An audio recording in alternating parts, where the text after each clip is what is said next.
দেরিতে বিয়ে করা এবং একাধিক বিয়ে না করার থেকে আমাদের সমাজটার স্ট্রাকচার ভেঙে পড়তেছে।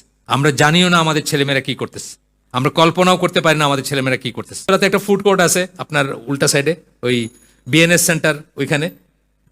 আপনি একদিন 11টার সময় যায়নি স্কুল ডেতে, আপনি দেখবেন ওই যে উত্তরার নাম করা স্কুলগুলোর ক্লাস 6-7 ছেলেমেয়েরা হাত ধরে করে বসে এখানে করতেছে, স্কুল ফাঁকি দিয়ে খাইতেছে আর আড্ডা মারতেছে, প্রেম করতেছে সোজা বাংলায়। আপনি মনে করছেন আমার মেয়ের চরিত্র ফুলের মতো পবিত্র, আমার মেয়েটা করে না, অন্যরা করে। জিজ্ঞেস করছেন তাকে তার বিয়ের দরকার কিনা? কোনোদিন জিজ্ঞেস করছেন তার কেমন লাগে? কোনোদিন কোনো সম্পর্ক স্থাপন করছেন? না, এটা চোখ বুঝে থাকতে চান, আগে ক্যারিয়ারটা হয়ে নেক তারপরে বিয়ে দিবেন। সে একটা ডকুমেন্টারি দেখলাম, পার্কের ভিতরে সব স্কুল ড্রেস পরা ছেলে মেয়েরা হাত ধরাধরি করে বসে রয়েছে। বাপ মা ভাবতেছে যে নামি দামি স্কুলে যাইতেছে ছেলেরা, মেয়েরা যাইতেছে, চুল চাষরাই দিতেছে মেয়ের, আর ওই মেয়েকে সারাদিন বসে আছে ওই পার্কের ভিতরে স্কুল ড্রেস পরে। বুঝছেন এগুলা কেন? বাপমা মনে করতেছেন যে আমারটা, মানে চোখ বুঝে থাকা আর কি, আমারটা কিছু করে না, আমারটা আমার চরিত্র ফুলের মতো পবিত্র। তিনি বলছেন আমারটা করে না, অন্যরা করে সব। সে তো কোনোদিন জিজ্ঞেস করছেন তাকে তার বিয়ের দরকার কিনা? কোনোদিন জিজ্ঞেস করছেন তার কেমন লাগে? কোনোদিন কোনো সম্পর্ক স্থাপন করছেন? না, এটা চোখ বুঝে থাকতে চান, আগে ক্যারিয়ারটা হয়ে নেক তারপরে বিয়ে দিবেন।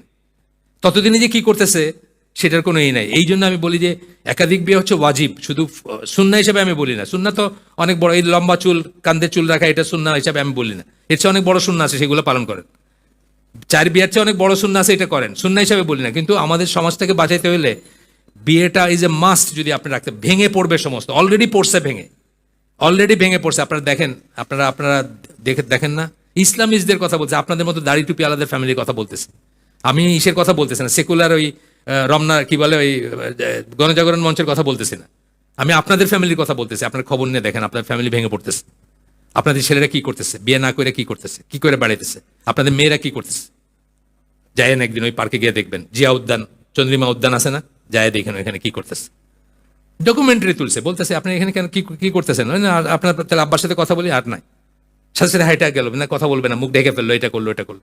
স্কুল ড্রেস পরা উত্তরাতে একটা ফুড কোর্ট আছে আপনার উল্টা সাইডে, ওই বিএনএস সেন্টার ওইখানে।